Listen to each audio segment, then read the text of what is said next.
Assalamu alaikum wa rahmatullah. Alhamdulillah, aquí estamos en el día 14 de Ramadán, alhamdulillah. Y pues seguimos estudiando algunas cuestiones de nuestra fe, alhamdulillah. Alhamdulillah, ya repasamos Aqidatul Wasatiyya, que es un libro clásico de imán, de fe, cosas en las que creemos. Y ahora estamos viendo uno que le antecedió, uno que fue escrito casi 4 o 5 siglos antes, que es la del Imam Ahmed, uno de los escritos del Imam Ahmed, que se ha conocido como Usul al-Sunnah. Es un libro que también habla de cosas en las que creemos. Ayer empecé a leer algunos aspectos y ahora inshallah vamos a seguir leyendo. Inshallah.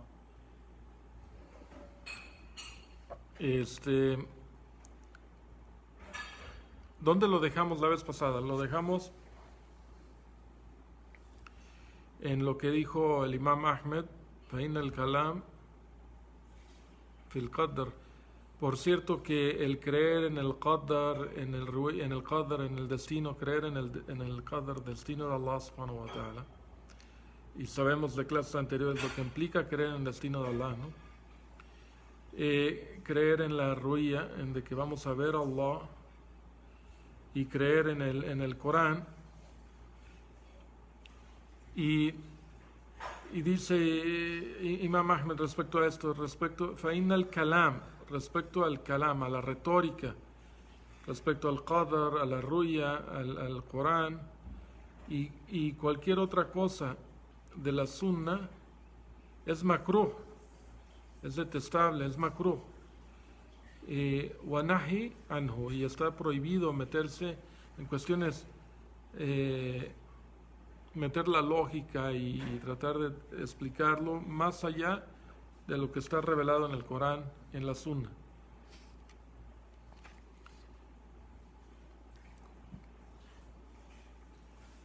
Y quien hace eso, quien se mete al kalam, este es el punto 21, quien se mete a estos asuntos de tratar de dar la explicación por medio de la lógica, aunque llegase a la verdad, se ha salido de la Sunna. Y tiene que abandonar esos métodos y regresar, esos métodos de argumentación, y regresar a someterse a lo que está en las narraciones del profeta sallallahu alaihi wasallam, en el Athar, o en el Corán y la Sunna. O sea, en estos dos puntos lo importante es entender que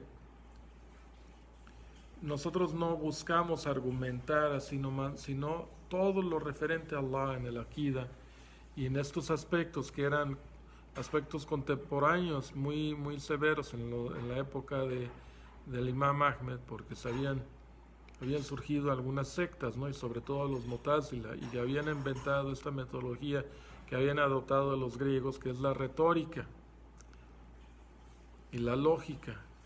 Entonces empezaban a hacer sus argumentos racionales para entender aspectos revelados, y los aspectos revelados solo se entienden con la revelación.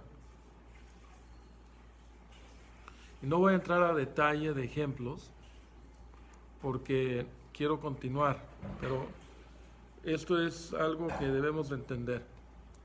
Ahora el Imam Ahmed se mete un poco al tema. O sea, primero diciendo que no hay que meternos en argumentaciones. Y recuerden que Imam Ahmed fue perseguido por los Mu'tazila, que argumentaban que la palabra de Allah era creada, que no era la palabra en sí de Allah, y por las argumentaciones, la retórica que había del grupo de Mu'tazila, a los cuales el líder, el califa de los musulmanes, que fue el gran imperio musulmán en esa época, un gran califa, pues él también, como manejaba los aspectos religiosos, dijo: quiero que todos sigan ahora este pensar nuevo de los Mu'tazila, y lo trató de imponer sobre la gente. Entonces, una de las cosas capciosas que hacía era mandaba a la guardia a la casa de los escolares del Islam y les preguntaba cuál es su postura respecto a la palabra de Allah. Si decían que era la palabra de Allah y que no era creada, entonces los aprendían y tenían que abandonar. Y pues Ahmed fue torturado, ¿no? Y estuvo varios años en la cárcel tratando de defender y tuvo un juicio y defendió. Y al final, después de ya varias décadas, pues venció, Ahmed ganó. Por eso lo conocemos como Imam Ahlus Sunnah wal Jamaat, el líder y el defensor de la gente de la Sunna. Y bueno, en este pequeño tratado que hizo Imam Ahmed escribió mucho y era un escolar muy grande. Fue muy famoso, esto ya he hablado. Se hizo famoso porque todos alrededor del mundo, del mundo civilizado de aquel entonces, estaban al pendiente de qué estaba pasando con el Imam Ahmed, ¿no? Y pues iban a sus círculos de estudio. Hay narraciones que hasta 50,000 personas iban a sus círculos de estudio, estos sin micrófono, o sea, iban a aprender de él, hasta 50,000 personas, imagínate. O sea, no hay ni conciertos de rock and roll de esto, ¿no? O sea, el Imam Ahmed que se sentaba a dar clases, entonces repetían, o sea, el Imam Ahmed decía algunos párrafos, así como hay traductores simultáneos. Las filas donde ya no alcanzaban a oír, había repetidores, se llamaba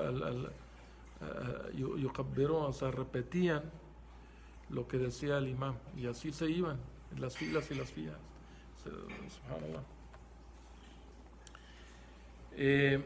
Porque pues se volvió famoso, se volvió como el defensor, pues se volvió el defensor ante la gran tiranía.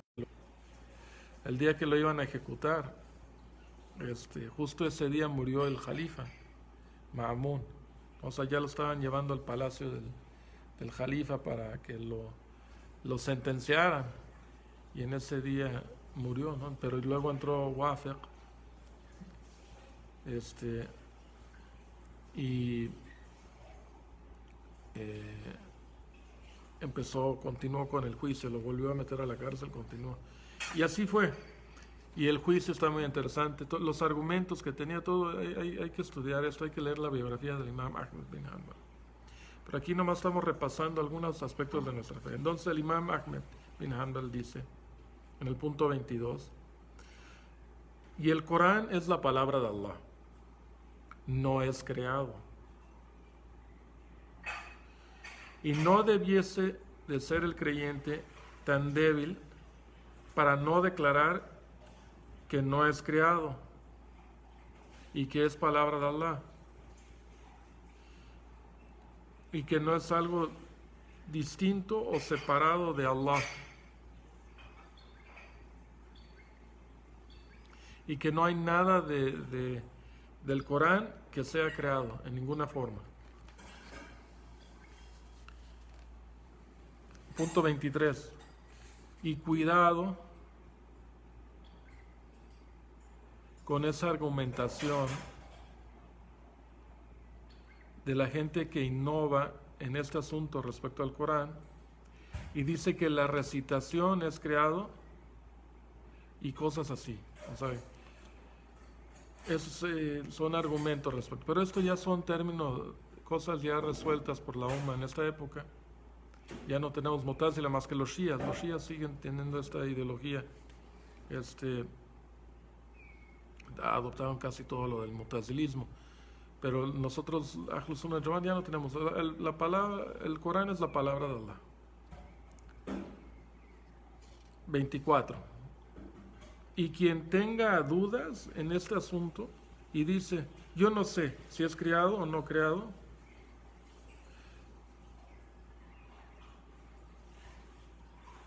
sino simplemente es la palabra de Allah. No, dice, yo no sé si es creado o no, pero sé que es la palabra de Allah. Entonces esta persona ha hecho bid'ah y es casi igual que la persona que dice que es creado la palabra de Allah. Eso porque no se compromete. porque sabemos que es la palabra de Allah, ¿no? Y que no es creado.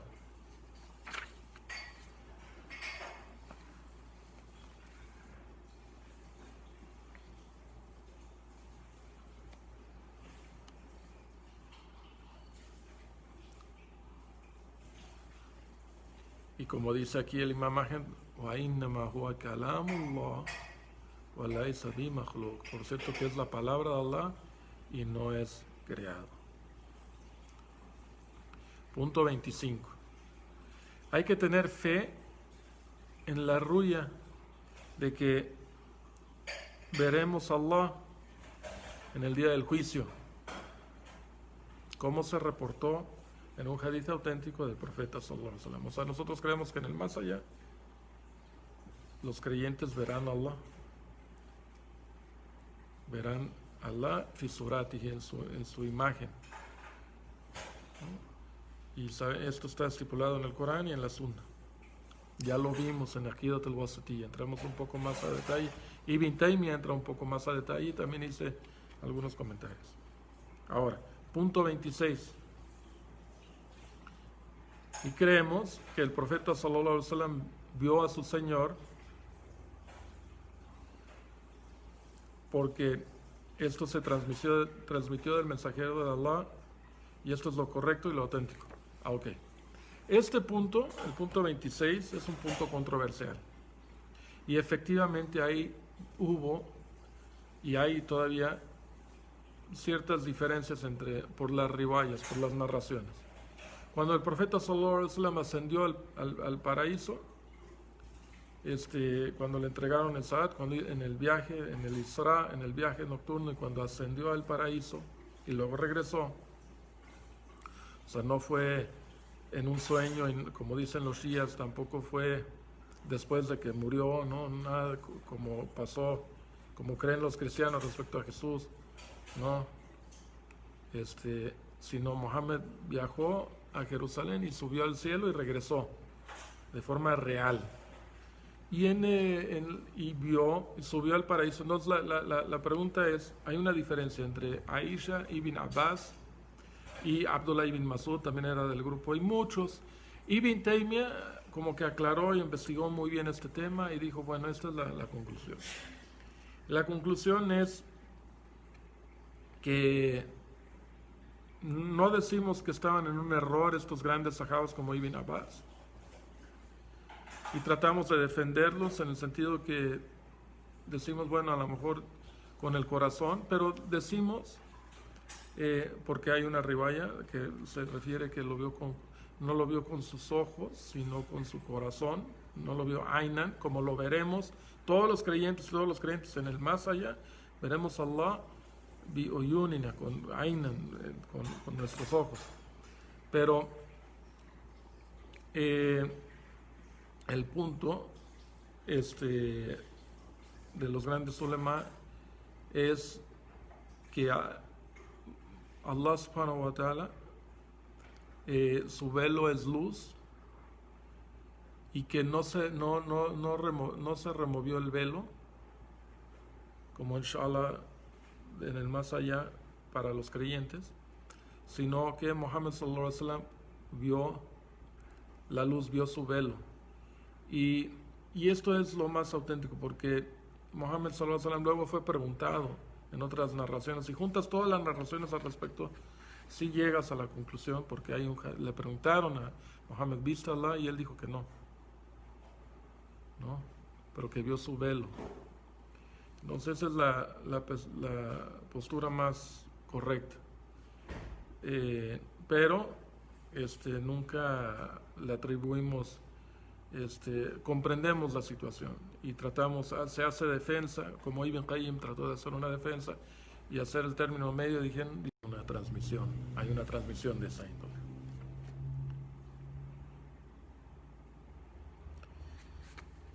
Y hay varias narraciones que menciona Imam Ahmed para defender la postura de que, porque Imam Ahmed es de la postura, y luego Barbahari y casi todos los grandes de la Hanabila, del madhab de Imam Ahmed, ¿no? Porque En esa época no solamente era un madhab, una escuela de fiqh, sino era una escuela oficial, y era una escuela teológica, y se conocían como los Hanábila, los que tenían las posturas del imam Ahmed, que fue realmente una antítesis, era seguir el Corán, era la gente del azar, por los azari hoy, en oposición a los Mu'tazila. Y esto siguió, y luego hubo como reformas a la gente, los Mu'tazila era la gente del Kalam, y estos fueron reformándose, y tuvimos desde Abu Hassan al-Ash'ari, y antes que él había la gente Ibn Kulab, y luego Bikalani, y luego Juwayni. Todo esto fue un proceso de desarrollo de la retórica aristotélica dentro del mundo islámico, pero siempre la gente del azar, la gente del Corán y de la Sunna, de las narraciones, han defendido la postura de siempre ver las narraciones, el Corán y la Sunna, y entenderlas con las reglas que establecieron los ulema, para entenderlas, que le hemos mencionado en Aqidat al-Wasitiyya, como no hay tamthil, no hay semejanza con Allah, no debes de negar, no debes de, o sea, no hay takayyif, no preguntas el cómo Allah hace las cosas, y tienes fe en ellas tal cual, ¿no? Son tawqifiyya, ¿no? O sea, son hasta donde Allah dice en el Corán. Y luego hay que conocer el tema del tafwid, o sea, tomarlas tal cual, tawqifiyya, pero el tafwid hay que entenderlo también, porque hay tafwid en el kaifiyya, pero también en el ma'ana, en el significado, no necesariamente hay tafwid, o sea, no lo dejas así tal cual, sino ves el significado, cómo se entendió en los tiempos del profeta, otros hadith, y así, para entender el término. Pero no haces tahrif, no haces cambios, ¿no? Todo esto ya lo vimos, pero estamos nomás leyendo el contenido. Y sería bueno que hubiese, pues no los he encontrado, que hubiese como un marco comparativo, ¿no? Que pudiéramos ver qué dice, o sea, los diferentes tratados de Aqida que ha habido. Todo sale del Corán y de la Sunna. Al fin de cuentas, todo está en el Corán y la Sunna. Pero a veces las pequeñas diferencias son porque no tenía algún hadith, o porque no se entendió un verso específicamente. Son cuestiones de entender las fuentes, ¿no? O porque no se supo bien cuál fue la postura de los sahaba, etcétera. O sea, pero tenemos que regresar a las fuentes siempre, el Corán y la Sunna, y ver cómo se entendió en las primeras generaciones. Esto es la metodología. O sea, Corán y Sunna al-Fahm al-Salaf. Corán y Sunna sobre el entendimiento de las primeras generaciones. Y esta es la metodología que los musulmanes, inshallah, seguimos hasta el día del juicio. Esto es lo que se estipula en la Sunna, en el Corán. Ok. Ahora, punto 27. Y dice, y los hadith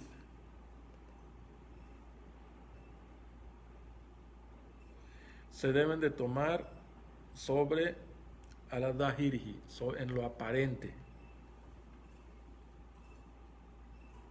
como ha venido el profeta sallallahu alaihi wasallam, y meterse a cuestiones retóricas del kalam con respecto a esto es una innovación.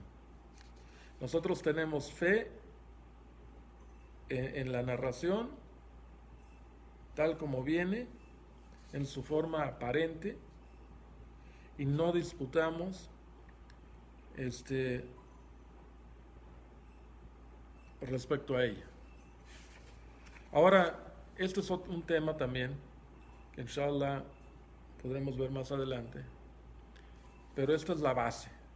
Pero sí hay excepciones, o sea, el tema de si existe, por ejemplo, la metáfora en el Corán y en el Hadith, cómo se debe de entender, cómo lo entendió el profeta sallallahu alaihi wasallam, Para eso también hay reglas, como les dije. O sea, si hay tafwid, se abandona todo tipo de, o sea, se entiende tal cual y no hacemos argumentos lógicos de nosotros mismos, pero sí es válido ver el significado este, y ver cómo se entendió en otros lados en ese momento, cómo se entendió. Y esto es de los salaf, no es nada.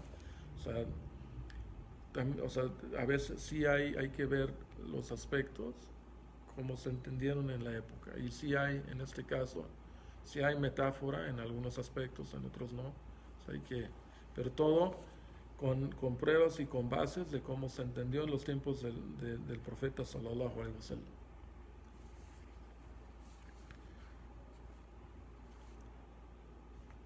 Ahora, el punto 28 es, y tener fe en, en las básculas, en el mizán, en el día del juicio, tal como se menciona, es parte de, o sea, Allah menciona que nuestras obras serán puestas en las básculas fil mizán. Entonces creemos en ello tal cual.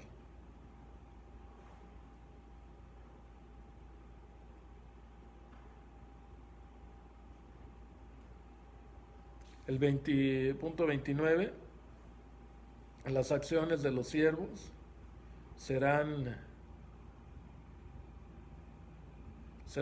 puestos en la báscula, tal como están las narraciones. Tenemos fe en ello y atestiguamos su verdad y nos alejamos de aquellos que rechazan esto y abandonamos argumentos al respecto. O sea, que nosotros creemos que en el día del juicio, una de las cosas que sucederán en el día del juicio, nuestras obras, las buenas y las malas, serán puestas en unas básculas, y nuestras buenas obras pesan más que nuestras malas obras, entonces inshallah estaremos contentos, ¿no? Y este es un aspecto. Mira, es que yo lo que quiero es, no quiero que para hermanos que ya llevan más tiempo estudiando, y que no es una clase teológica esto realmente, también lo que quiero es que también vean la diferencia entre los tratados, ¿no? O sea, quiero inshallah grabar este material que se los estoy traduciendo del inglés, un poco del árabe, para que podamos ver la postura en la época del Imam Ahmed, qué era lo que defendía el Imam Ahmed en esos momentos. Pues no quiero o sea, iniciar una conversación sobre el tema en sí, sino quiero que empecemos a madurar en el conocimiento y veamos las posturas del autor de este tratado, entenderlas. Todas las posturas del Imam Ahmed son en base al Corán, o sea, era el gran Imam Ahmed bin Hanbal, y pues sus posturas coinciden con todo, ¿no? Y están basadas en el Corán y en la Sunna.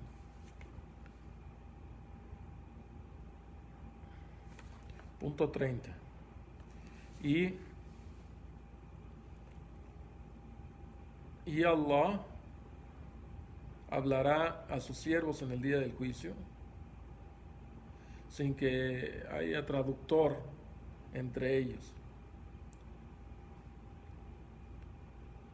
Y tenemos fe en esto y atestiguamos su veracidad. Punto 31. Y tenemos fe en el haud, en esa como alberca pero de agua natural, muy bonita, como ojo de agua, pero es un haud, no es Ain, es un haud, pero ahí será como una alberca bien grande, pero grande, que su longitud es de la distancia de un mes de viaje a camello.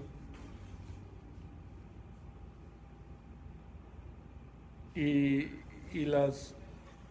los vasos para que puedas tomar de ella, habrá tantos como las estrellas en el cielo. Y esto es de acuerdo a las narraciones auténticas al respecto.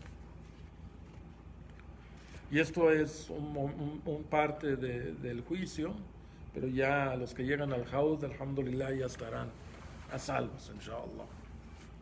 Ya será como de las últimas fases del día del juicio. También, punto 32, tenemos fe, creemos en el castigo en la tumba. O sea, una cosa es el castigo en el infierno, el día del juicio, pero aún desde que somos enterrados empieza las pruebas de la tumba, y creemos que hay castigo en la tumba, y esta umma, esta nación, la nación musulmana, será puesto a prueba en las tumbas y será preguntado respecto al imán y el islam, y quién es su Señor y quién es su profeta, ¿no? Así les estoy traduciendo literalmente. O sea, es muy común que los musulmanes queramos extenderlo, porque claro, conocemos los hadith y hay muchos detalles y queremos alargarlo, pero yo se los quiero dar como lo dice el Imam Ahmed, no como lo digo yo. A mí me parece muy interesante como el Imam Ahmed nos dice esto. Luego, punto 33 dice, Wal Nakar, y que Munkar Wal Nakir, que vendrán hacia él, que son los dos ángeles que preguntan en la tumba, de la forma que Alá quiera y como él desee. ¿No? O sea, Alá hará que esto suceda. Y tenemos fe en ello, ¿no?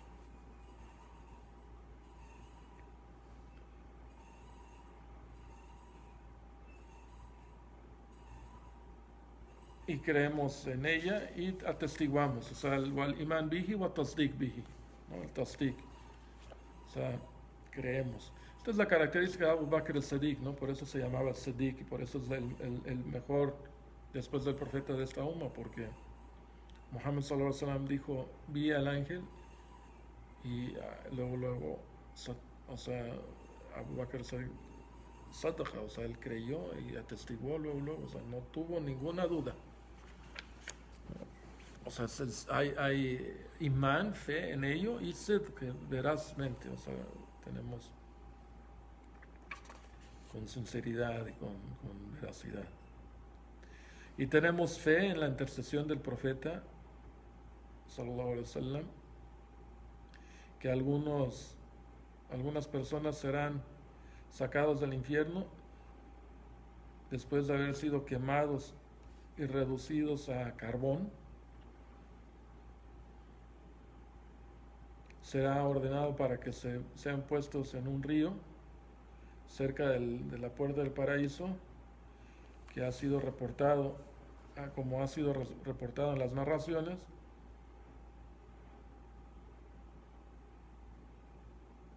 como Alá quiera y como será la voluntad de Alá. Esto lo hace Alá como Él quiera. Por cierto, tenemos fe en ello y atestiguamos la veracidad de esto. Innama huwa al-iman bihi wa tasdiq. Entonces termina todos estos puntos, termina el Imam Ahmed diciendo todo siempre. Por eso esta es la traducción de Innama huwa al-iman bihi wa tasdiq.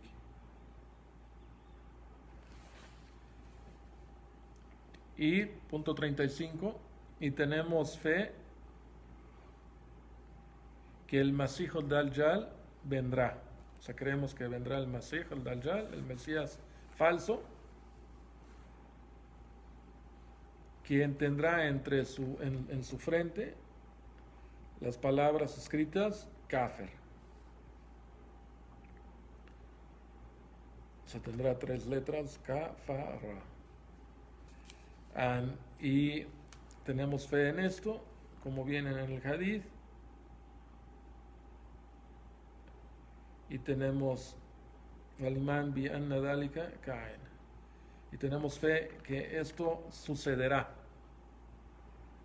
Esto sucederá.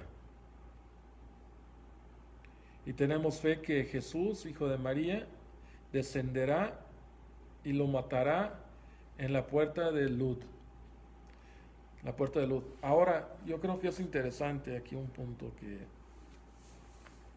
la puerta de Lud, o sea, si buscan el pueblo de, porque dice la puerta de Lud, la entrada de Lud. Lud, si lo buscas en un mapa, todavía existe. Era un pueblo antiguo que está por donde está hoy Tel Aviv, en las afueritas de Tel Aviv.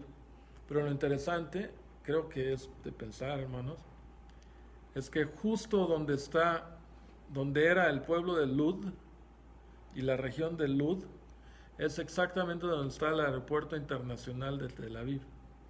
Y es un puerto. Es en la puerta de Lud. O sea, es muy probable, porque también sabemos de otros hadith, que el Dajjal estará moviéndose como en las nubes, se estará moviendo en el cielo. Pues muy probablemente use esa puerta de Lud, ese puerto aéreo.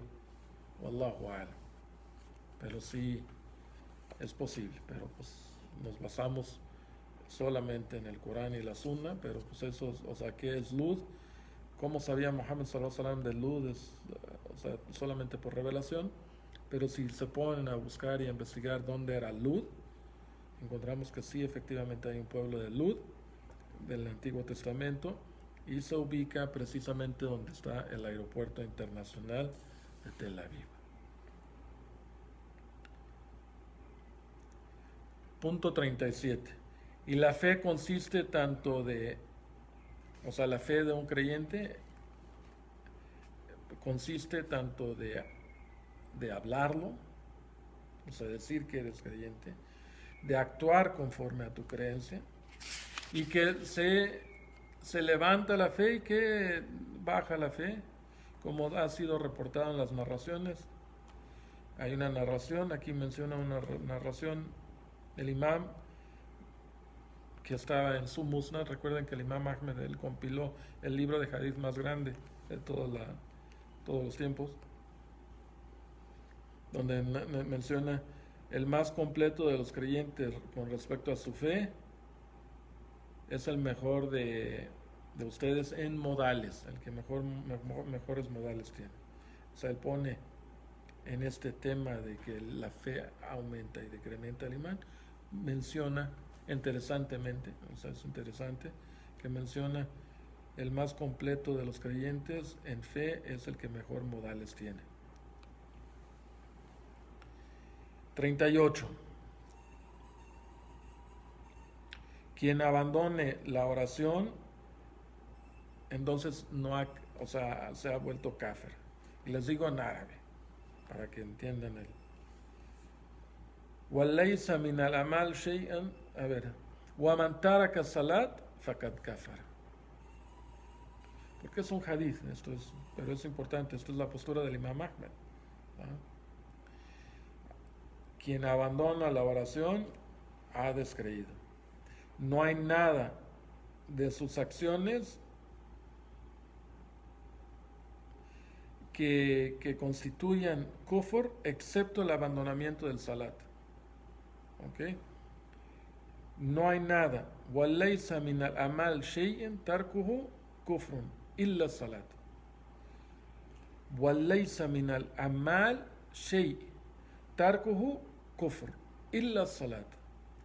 No hay nada. وَلَيْسَ مِنَ الْأَعْمَالِ, no hay ninguna obra que sea kufr al hacerlo, excepto el salat. Y es un tema que luego Ibn Qayyim y Ibn Taymiyyah elaboraron un poco más. Después es un tema también. Y luego dice, وَمَنْ تَرَكَهَا فَهُوَ كَافِرٌ قَدْ أَحَلَّ اللَّهُ قَتْلِهِ. Ya la ha hecho permitir, o sea, se le da pena de muerte. O sea, en el Islam, pues hay diferentes temas aquí, pero Imam Ahmed aquí lo menciona, ya está hablando dentro del califato, ¿no? Hay que entender la postura, hay que entender estos principios, no hay que sacarlos de contexto.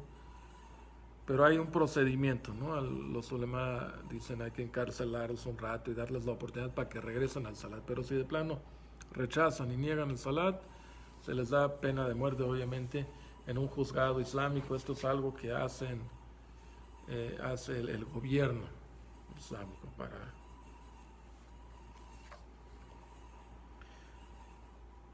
Punto 39. Y el mejor de la umma después del profeta sallallahu alaihi wasallam es Abu Bakr as-Siddiq, luego Omar ibn Khattab y luego Uthman ibn Affan, y le para ahí. Dice, punto 39, dice, y los mejores de esta umma después del profeta sallallahu alaihi wasallam es Abu Bakr, luego Omar ibn Khattab y luego Uthman ibn Affan. Luego punto 40. Le damos precedencia a ellos tres como los compañeros del mensajero les dieron precedencia. Y nunca diferieron en eso. Esto también es muy interesante. Para los que ya tienen un poco más de estudios en Islam, sabrán por qué. Ahora, punto 41. Después de estos tres, los 5 compañeros de la Shura, que son Ali ibn Abi Talib, Az-Zubair, Talha, Abdurrahman bin Auf y Saad ibn Abi Waqas, que también eran cada uno de ellos siendo capaz para que fueran califas, o sea, tenían las características para haber podido ser califa, y cada uno de ellos fue imam, o sea, tenía características de líder, eran líderes, imams, ya sea guiando expediciones o como Ali, que fue el califa de los creyentes, ¿no? Después de Uthman ibn Affan. Y también Al-Zubair, ¿no? Pero su hijo, por un periodo, ¿no? Tuvo un liderazgo, Abdullah ibn Zubair. Punto 42. En este respecto, tomamos el hadith de Ibn Omar, que dice, considerábamos mientras vivía el profeta sallallahu alaihi wasallam y sus compañeros estaban en consenso, que Abu Bakr era el primero, luego Omar, luego Uthman. Y la gente no objetaba en este respecto. Punto 43. Y todo esto es bien importante porque, o sea, los puntos anteriores estaba hablando más sobre la cuestión de los Mu'tazila. Ahora se está metiendo la cuestión de los Shia. Y ya en este siglo todavía era una cuestión política, no era una cuestión teológica, tanto teológica la de los Shia. Se volvía algo teológico en el aspecto pero o sea, de quienes tenían más derecho y los problemas que había con los Sahaba y Ahlul Bayt y ciertas cuestiones políticas que algunos seguidores lo estaban sacando de contexto. Que Ali obviamente no tenía problema, Ali era de los Sahaba, pero hubo después, cierto, se fue desarrollando esto. Pero la cuestión teológica que hoy tienen los Shias, eso ya vino siglos, literalmente siglos después. Para el siglo XII, XIII, empezaron a desarrollar. Y pues adoptaron el mutazilismo en su aspecto teológico.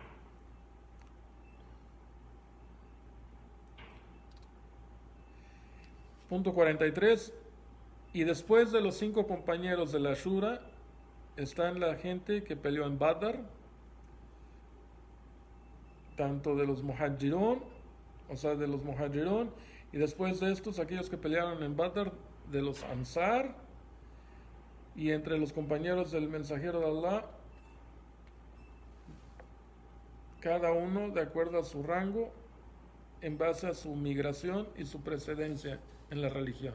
O sea, quién fue primero en hacerse muslim y en base luego de la hijra,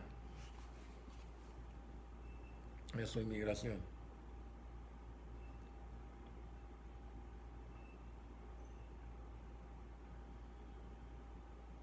Y luego, pues los mejores de la humanidad después de estos son los compañeros del profeta sallallahu alaihi wasallam en su totalidad, y luego la generación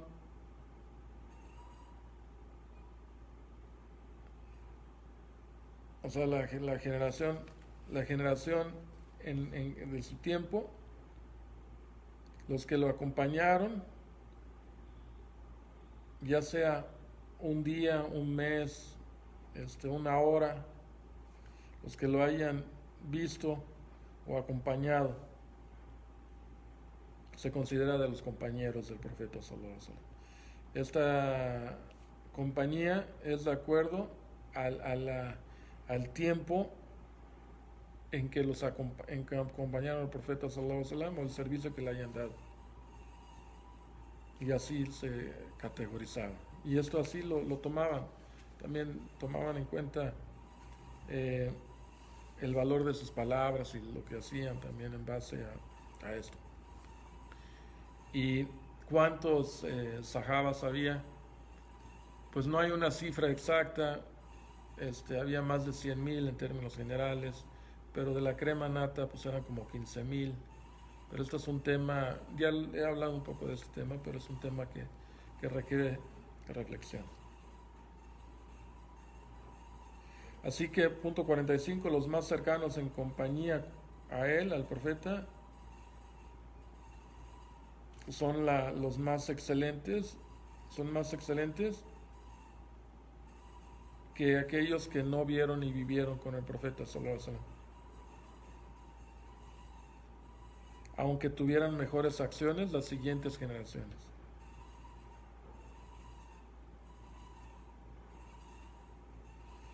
Porque los que estuvieron con el profeta sallallahu alaihi wasallam y lo escucharon y estuvieron con él, en términos generales, en consenso de los ulama, eran mejores. Como les digo, todo esto es como, inshallah, para contrarrestar los argumentos de los Shia y de los grupos que se formaron después. 46. Y quien lo haya visto con sus ojos, creído en él, aunque haya sido por una hora, son más excelentes por la virtud de la compañía con el profeta sallallahu alaihi wasallam que los tabeín, aunque los tabeín tuvieran mejores acciones. Ahora hay que entender que Muhammad sallallahu alaihi wasallam dijo que la mejor generación es la mía, summa ladhi taba'a, y luego los que le siguieron, por eso se llaman tabeín, taba'a, los que le siguieron, summa ladina taba'a, y luego los que le siguieron a ellos. Entonces estas tres generaciones se conocen como las generaciones de los saleh, las primeras tres generaciones. Y como les repito, por eso todas nuestras creencias están basadas en el Corán y la Sunna, al fahm al-salaf, como se entendió por estas tres primeras generaciones. Y no creemos en santos ni nada de eso, simplemente reconocemos la importancia porque vivieron en el momento, estuvieron ahí acompañando al profeta, y eso los hace de aquellos que fueron parte en la consolidación del mensaje de Allah subhanahu wa ta'ala hacia la humanidad.